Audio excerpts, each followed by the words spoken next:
Denver Broncos Mile High View, no commercials, no bullshit. Okay, it's been a week since the I was gonna say drive to since the lock drive. Let's get your take on that game. Recap that, and then we'll go into the Atlanta Falcons. So the recap of the Los Angeles Chargers game. I'm gonna just talk about the second half because the first half there's really nothing great to talk about. Well, actually, I'd like to talk about the first half, just really quick. I sent you a link, and the guy was breaking it down. I'll post that link. I don't know if you got to see that. I did.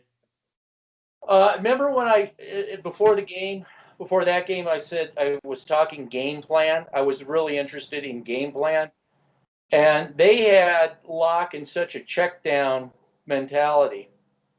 And sometimes you have to check down, but there was one touchdown. I think that because they had Locke on this check down mode, that went away. And I disagreed with something that the guy breaking down the film had to say, and he dumped it off to Hamler, and he had it was towards the end of the second half. They were in the red zone.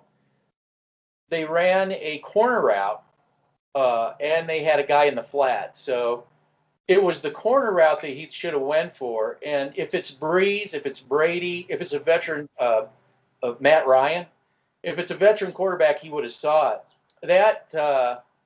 The DB on the high DB, he's staying put. He isn't moving. If you're a DB in that situation, you're going to move yourself towards that route. But he doesn't ever do that, and that's like begging the quarterback that you're giving him a touchdown.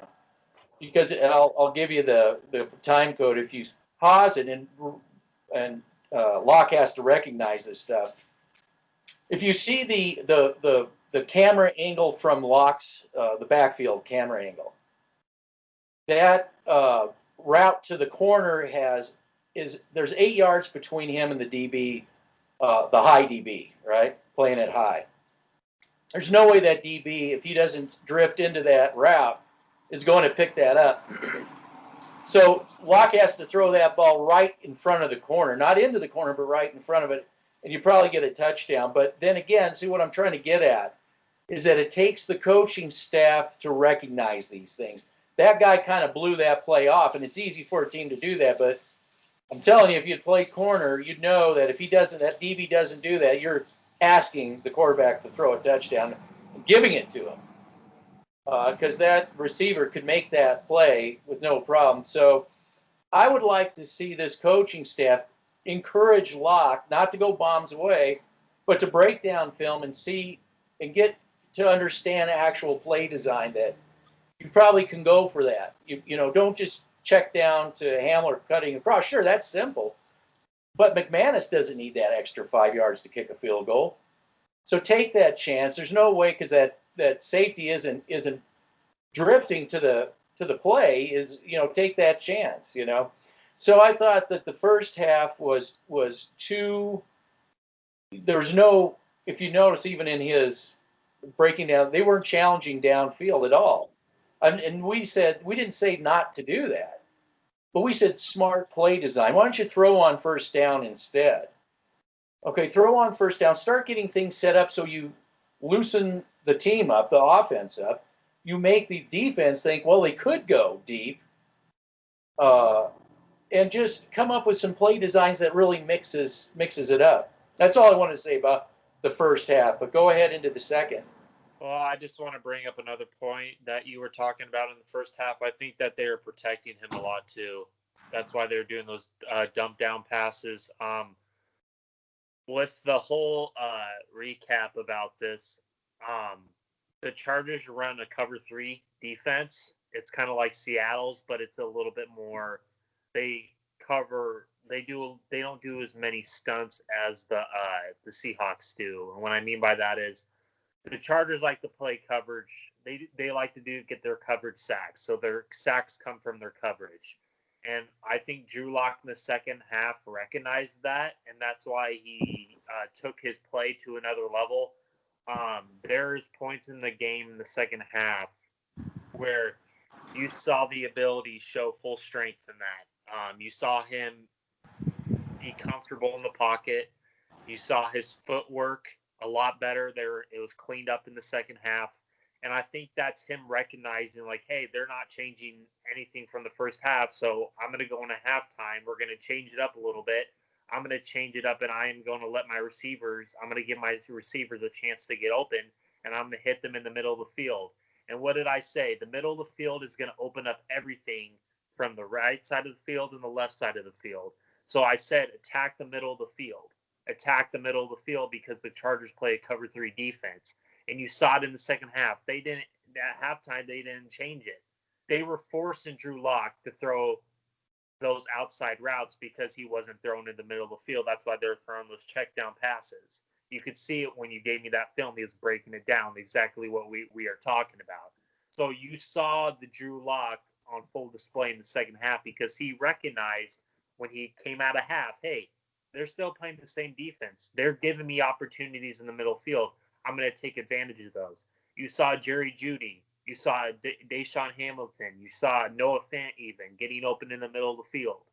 So I think that Drew Lock recognized, and I think Pat Shurmur recognized going into the second half, like, hey, we got to throw in the middle of the field because they're not going to change it up because they were playing great in the first half. No, and there's plenty of plays to be made in the middle of the field, even in their own defensive schemes. You can still there's plenty of plays to be made in the middle of the field. I do want to say one thing, and I take exception with the pass protection in the first half with the presence of Bosa.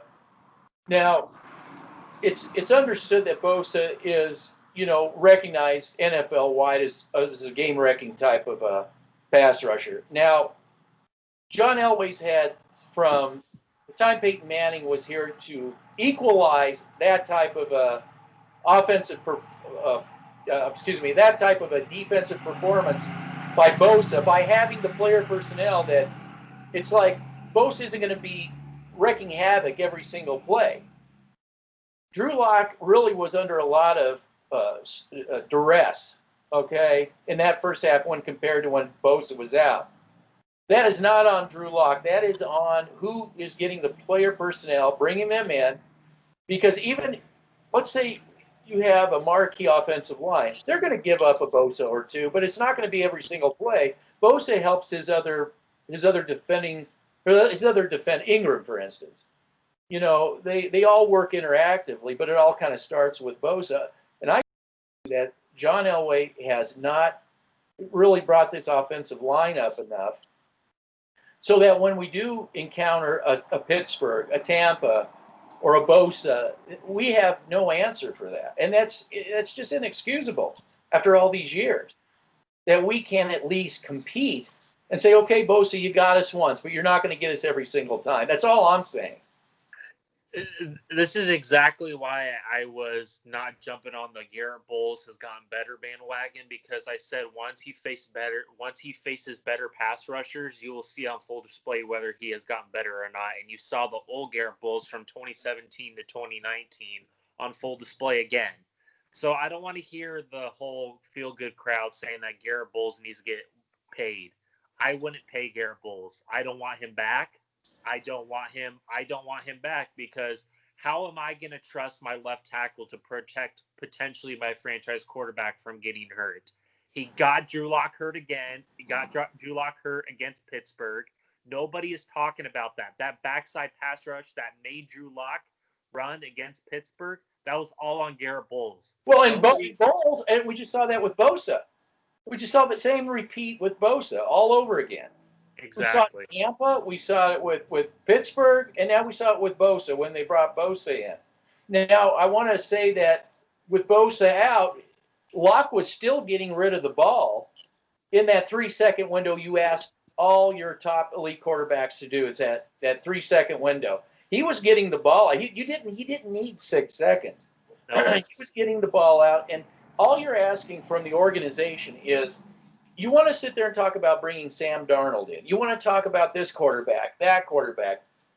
If you don't shore up this line, and when you start playing Chiefs, when you start playing teams that can bring the heat, it doesn't matter what quarterback you have back there. They're not going to help you out if you're not helping them out. And to me, it seems like Drew Lock is more than capable if you just put a decent offensive line in front of him. I'm not even saying one that's going to be perfect. I'm even one that when we do face a Pittsburgh, we do face these higher echelon pass rushers that they're not going to just fold like lawn chairs, That's all I'm asking. Go ahead. No, I mean that's all I'm asking because what I'm seeing is that Drew Lock is capable of making the big time throws with that 2 to 3 second window. If you can at least give him that, but you can't let him just run, bump and run, and come right after the quarterback in 1 second. We see a lot of that with the upper echelon pass rushing team.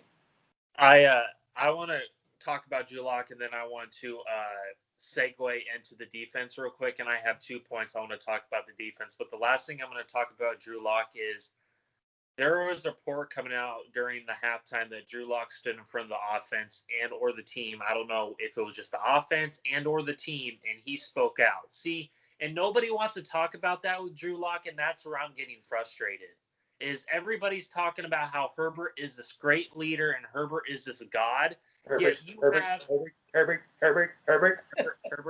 and you still have our media outlets saying, well, Herbert's still a franchise quarterback. I'm not going to say that because as a franchise quarterback, yes, you can put up all the stats that you want, but are you correlating to wins in your organization? And unfortunately, with the case of Herbert, he's not doing that. They blew a 21-point lead. You could say Bosa was out. You could say not that, but they should have won that game. And I'm getting really tired and just drained by the fact that every feel-good fan is not seeing what me and you are seeing. I have constantly stood by Drew Lock because I've seen the leadership qualities that you have to have as a franchise quarterback. The first half against the Chargers wasn't perfect, but it's how you bounce back from that, and it's how you rally your team. The team rallies behind Drew Lock. Excuse me. Go ahead. Sorry about that. No, you're fine. The team rallies behind Drew Lock. That halftime report that said Lock was pissed. And he said, nobody is giving us a chance. Everybody has jumped off this bandwagon. And you saw after the game as well, these fans are still there, and Drew Lock say, hey, don't start booing us right away. I get it. Bronco fans are frustrated because the offensive product the past 5 years hasn't been great. But, and this is where I turn it to you. When have we seen a quarterback with all the odds stacked against him surpass those expectations with all the odds against them, like I said, and put the team on his back and basically win this game? You could say all you want about Pat Shurmur, but Drew Lock, that halftime report made it happen. Exactly. That halftime speech got everybody on their feet and was like, okay, we gotta play better. This offense has to play better. When have you seen a quarterback since Peyton Manning do that? Yeah, that's what I wrote. That's what I wrote to you, I think, in a text about that. Yes. Those are the intangibles. And also Locke having the sense to know that, they're going to replace him if he doesn't get it together. And, and telling the rest of the troops is that we can't settle for what we're doing, that we all got to dig deep. Yes, it's been a long time. The one thing that Locke really said that got my attention, and I really didn't think about, I knew it in the back of my head, but at the press conference, he said that, that my player personnel only has like 5 days on the job, 7 days, talking in games, 3 games on the job. And Locke, if you notice, he was very insistent to keep feeding Albert O the ball for a reason. And I just, while they were playing New England and things like that, I was like, why is he so insistent on this? Other people brought that up, and now you see why he was so insistent, because he had to bring Albert O up to speed in reps, to get reps. And now if Shurmur can game plan correctly, I think with the two tight end set with Fant and Albert O is a mismatch for defenses because of their speed.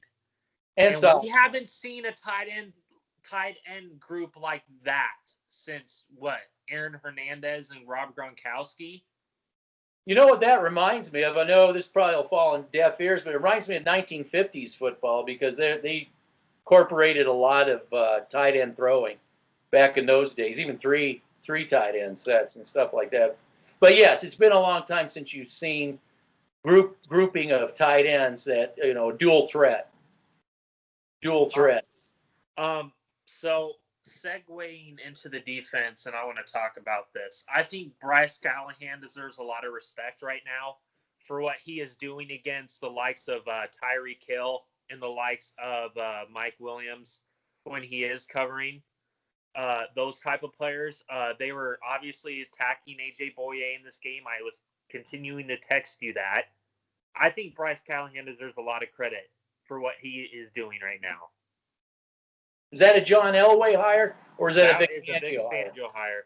In my opinion, I think that was a Vic Fangio move, because Bryce Callahan played under Vic Fangio when he was the defensive coordinator in Chicago, and the familiarity with that defense, I think and they finally have put him back into the slot, which I've been wanting for ever since week 1. I said he is not an outside corner; he is a slot corner like Chris Harris was.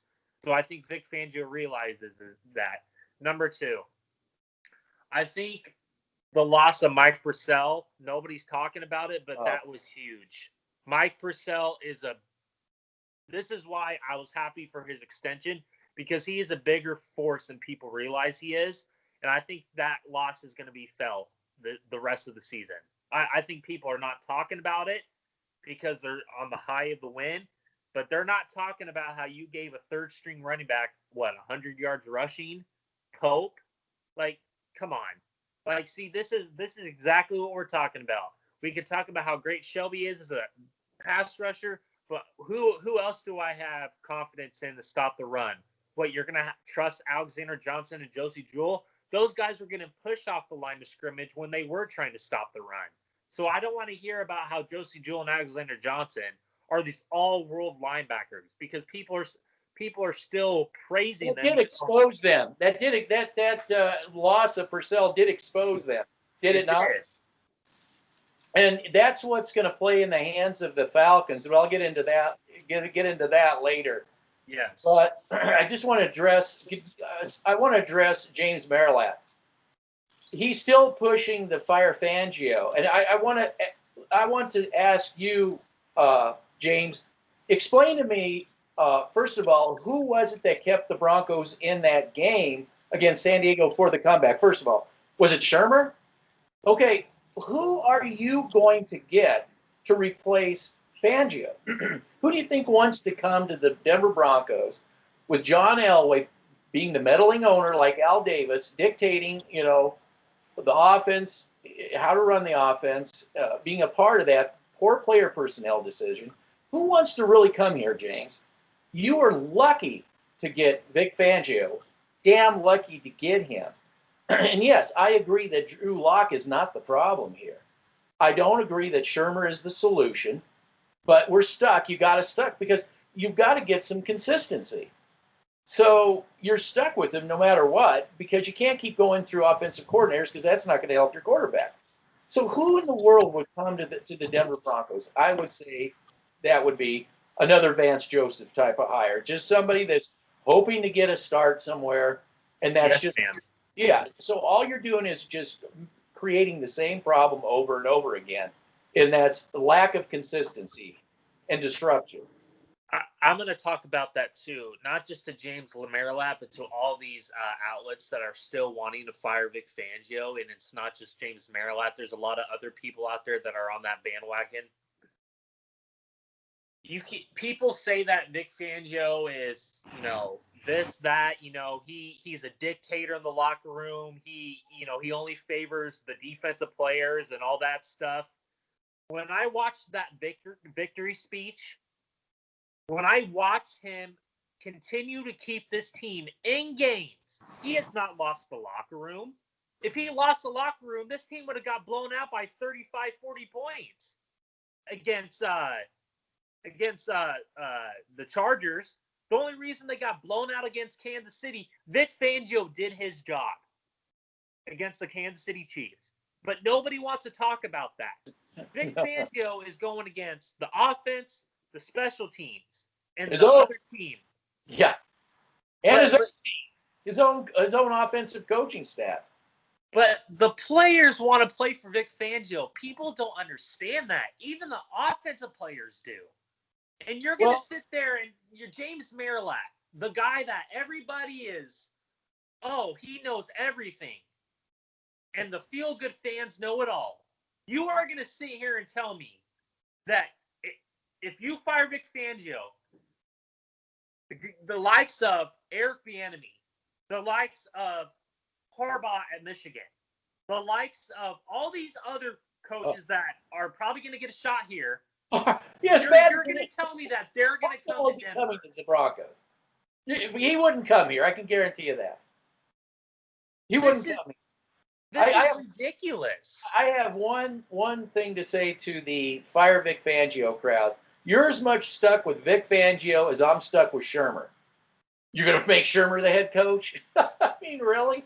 You're going to bring in Ben McAdoo? Like, come on. Like, seriously. Exactly. You have a damn good coach that is on this team, that has kept this team in games for the past. We shouldn't be shocked, though. Most of these people haven't figured out that Elway is the head coach and that Fangio is really the defensive. They haven't figured that out yet. And, I'm telling you, had the Broncos lost that game, everybody was going to get on the fire John Elway bandwagon because I was listening to phone calls. They said, well, I was going to, now I'm not so sure. And, I'll give Elway some credit, too, for some of the people, again, chess pieces, but it has to be more than chess pieces. You brought up Locke, being the voice, we need a moment to become who we are. We need to dig with, and Locke of all people, he was so into his own shell, he had to get himself out of that shell. And you're right, that those moments don't happen very often. And I don't think people appreciate that. No, those are moments that take a good quarterback into the stratosphere to be in a great quarterback. Yeah, the next level. Yeah, the next level. But and I'm not going to talk about it. Colin Cowherd. This is another guy who was on the Drew Lock bandwagon from the start. He said he's the next quarterback to pop and he's the next MVP. I wasn't on that bandwagon.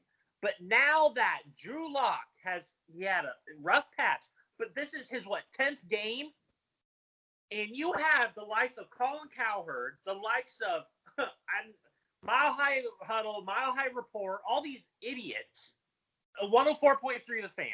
You have all these people that are saying now, oh, we don't like his swagger. We don't like that he's dancing when they win the game. So you want to go back to the likes of Trevor Siemian, who has no personality whatsoever. You want to go back to the likes of Case Keenum, who has no personality whatsoever. You want to go back to the likes of Joe Flacco. I mentioned his name again. You want the likes of that, or do you want a guy who will literally stand in the locker room at halftime, stand up, stick it right to the offense and to the defense, if that report's true, and tell them that we need to step up our game? Well, I want to see more dancing, because if he's dancing, that means there's touchdowns. I don't want to see less dancing. I want to see more. Ridiculous. More dancing means more touchdowns. But I do have one thing I would say to Drew Lock as a former player is that we were in a situation where we were heading into the second half. We were heading into halftime, and one of the players said, if we don't turn this around, we're going to get booed. And one of the other players said, nobody gets booed. You're earned boos. And that's it. At that time, maybe the booze is what he needed because you know what? You aren't given booze. You are earned booze. And he hadn't done anything. The team hadn't done anything to turn anything around at that time. Me and you already wrote it off. You have to, and you said, Drew Lock said it in the locker room. You have to turn it around. You have to do it. You can't just wish it to be done. You have to make it happen. Okay? And up to that point, the Broncos hadn't done anything to make it happen. So you can't yell it. You can't say anything to the crowd because at that time, right before half, you hadn't shown anything all year long. So you earn your booze. They're earned booze. They're never given. Exactly. But can I tell people this? And this is gonna Peyton Manning.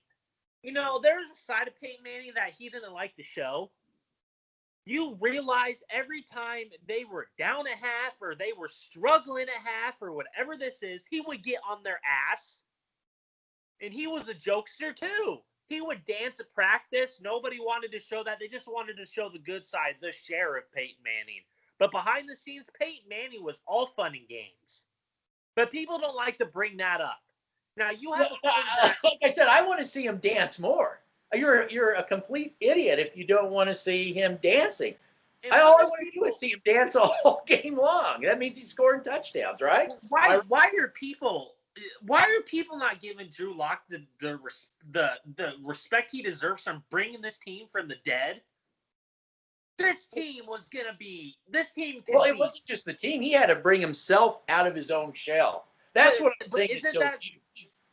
That's what I'm saying is so huge. People aren't giving him the respect of doing that. They're saying that, it was the Chargers that choked. It was the same old Chargers. It was this, that. Herbert was playing like trash in the second half. No, he wasn't. He was still marching the ball down the field. Well, let me say this. I think Herbert's a good quarterback. I'm not going to. Yeah. But he's not God. He's not the second best quarterback in the division. He played a good game. Yeah, he threw 2 interceptions. He's not God. Quarterbacks throw interceptions. Can you bounce back from him? I believe Locke threw 2 interceptions, and he bounced back from it. That's what happens. Now, Bosa getting out of the game, I'm not putting that on Locke. I'm putting that on John Elway. We talked about this. Both the offense and defensive lines are in a state they should not be in. They are both in a state they should not be in. That is not a reflection on the quarterback. And the quarterback, once Bosa was out there, was getting the ball out in his 2 to 3 second window. What you would expect any elite quarterback to get the ball out. He was playing the way he had a decent offensive line. The Bosas of the world wouldn't be such a big factor. But nobody wants to take that into consideration either.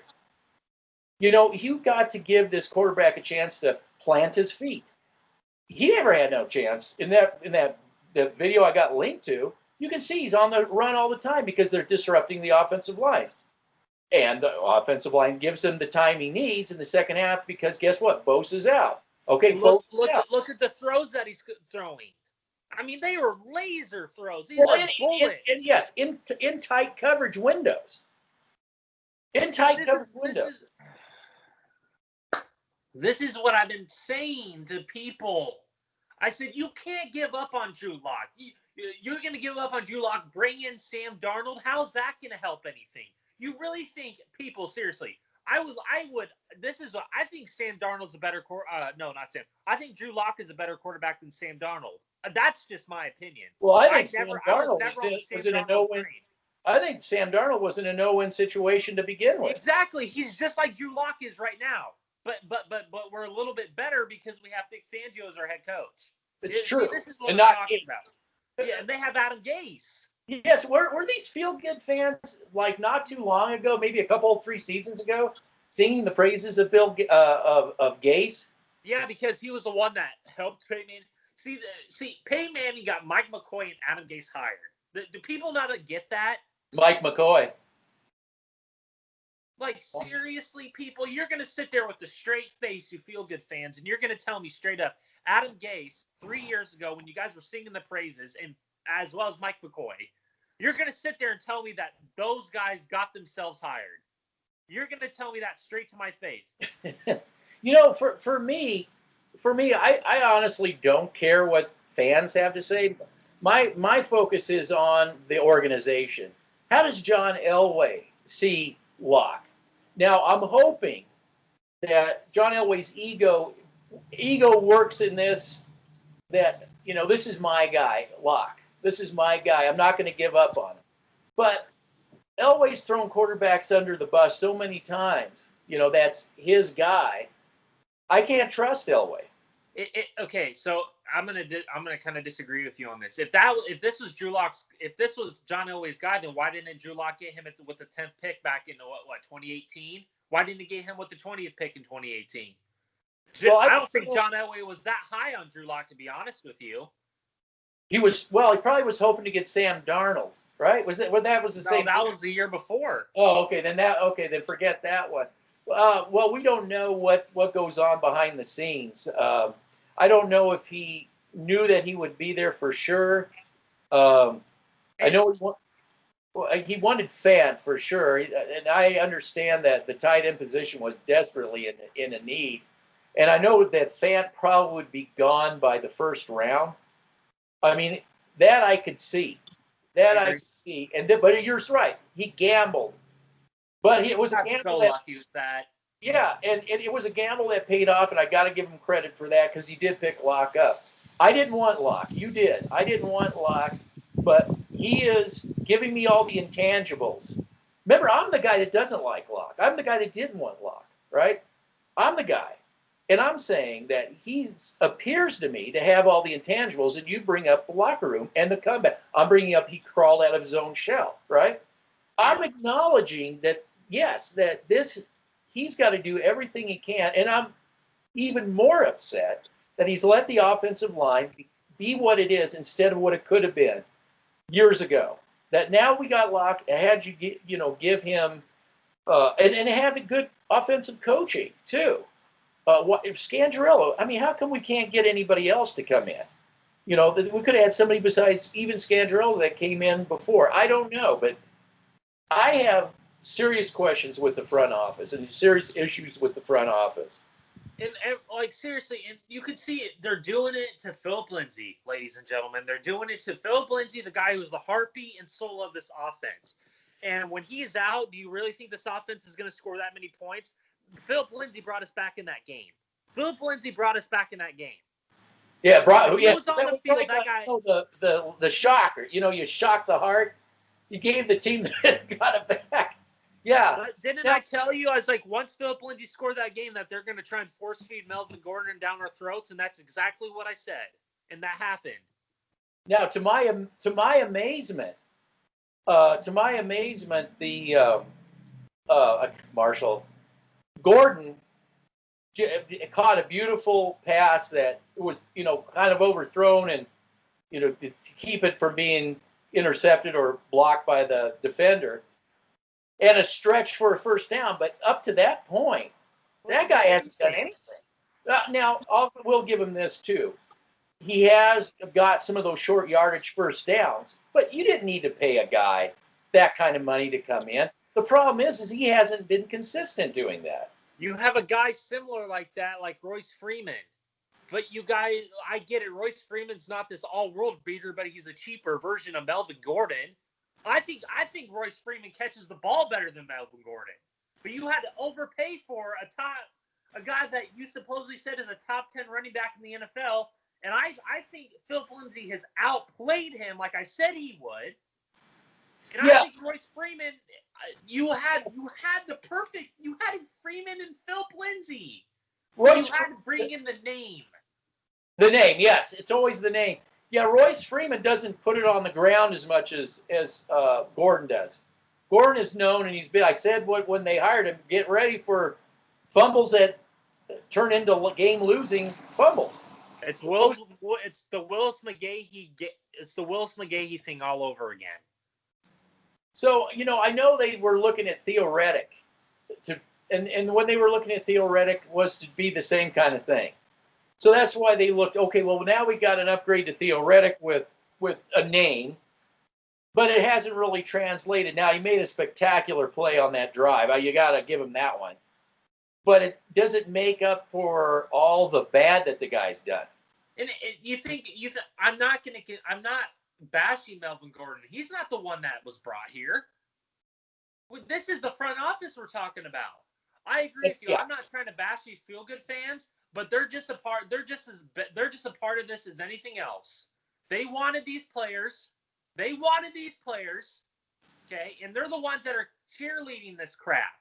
They're the ones that want mediocrity, and I don't want mediocrity. Everybody's saying that Julock sucks. After 10 games?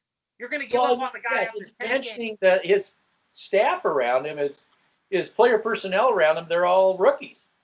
Hamilton stepped it up, which was good to see.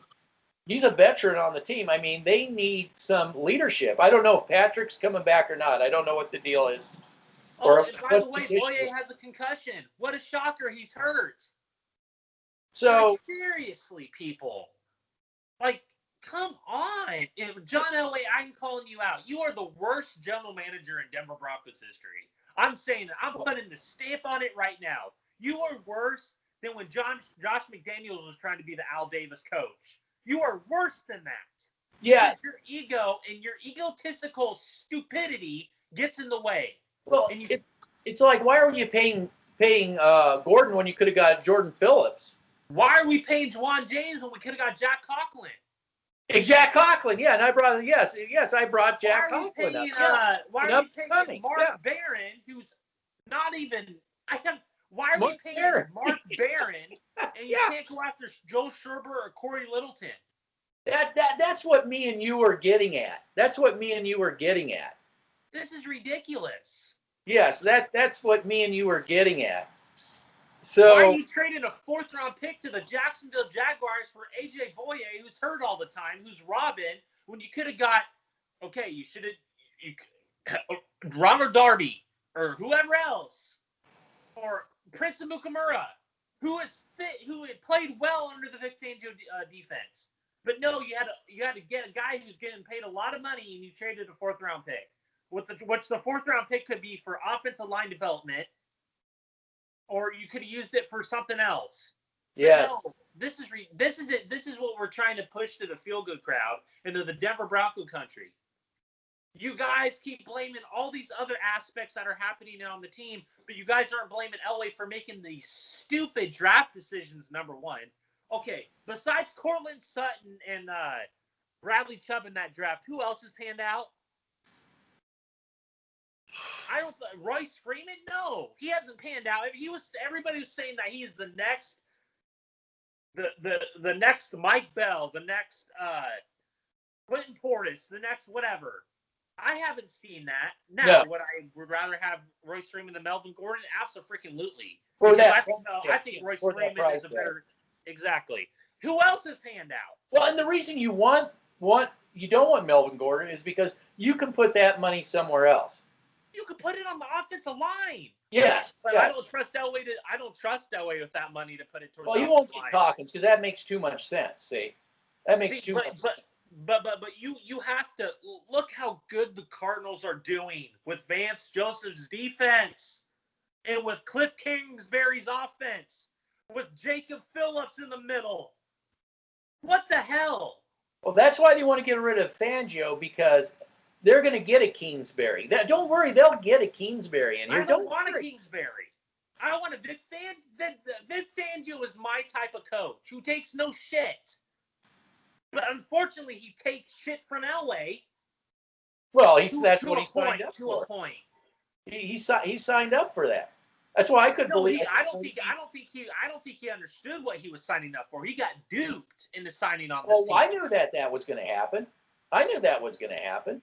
Absolutely. But the feel-good crowd and John Elway and them were like, yeah, we got our next coach for the future. Yeah, you guys are already burying him. And they would get somebody else and bury him. They cannot afford the Bronco front office. They cannot get rid of Fangio. They cannot get rid of Shurmur. As much as I would like him to get rid of Shurmur, I know that that's not feasible. It's not logical. Is that they're stuck? That's not realistic. Because they've got to stick to it. They've got to stick to it. And develop your quarterback, please. Develop the offensive players. Yeah, it's going to be an interesting off season, that's for sure. I do have a quick question for you, then we can go to the preview for the Atlanta game. Yeah, you know what I may do is I may break this up. I may stop this one and then break up and just have that as a separate one because we're at 40-30.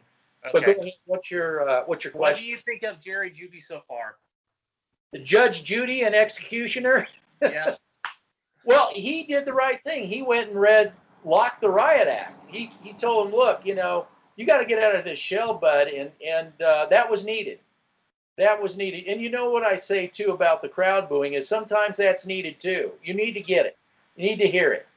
And maybe that's what spurred on the, you're right, I got to get my job, I got to get my act together, and then that galvanized the whole thing. So I see Jeudy as a vocal leader on the team we didn't see.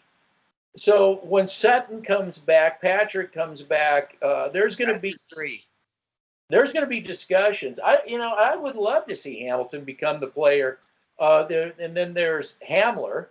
I would like us to be loaded like he did. Give Elway that, loaded if these guys work out. So Jeudy could be a part of that mentoring, even as a rookie. Like a Bradley Chubb is for the defense. Yeah. It could be, and everybody really getting on the, and maybe they go to their coach and get on him and say, look, we got a quarterback that can get into tight windows. I'll get open. He'll get open. You got to just give us play designs that, we can work on, that, we can start chipping away at these teams and then go vertical when the time's right. And that's going to segue us into Atlanta. Go ahead. No, go ahead. No, you go ahead. Go ahead. You go first. Oh, no, I was just done with that. So, yeah, Jeudy was a good catch, not just for on-field but off-field acquisition as well. That's my take. I'm going to bring it up real quick. The reason why I say Jerry Jeudy could be a leader for this offense is because he comes from Alabama, and he's under the tutelage of Nick Saban. And Nick Saban, when he was coming to Denver, raved about Jerry Judy's work ethic and leadership qualities. So I just wanted to bring that up because every time I watch the film, he's always open. Because he's always open. His great route running ability. That's the most important aspect of a receiver is how you can get open against man coverage and how you can get open in different aspects and ways and how you can use your tool set to get open. And Jerry Jeudy, I think he has kind of both. He has the speed if he can turn the gear and he can get open. He's no Tyreek Hill. Tyreek Hill is rare, like you said. The very first thing we've ever did together, very first video, you said he's rare. You said he's a rare prospect. But Jerry Judy's in that realm of Jerry Jeudy and Courtland Sutton together, you have your deep threat, and then you got your guy that can get open. And those two together, Courtland Sutton and Jerry Jeudy, and Tim Patrick is a possession receiver or a guy, and you have Hamler or Hamilton, whoever. This receiving core, I think, is in good hands. I think Elway's done a good job of getting receivers stacked upon each other. And I think we need pass pro upgrades. We need we need to get fullbacks or we need more blocking. And better Janovich.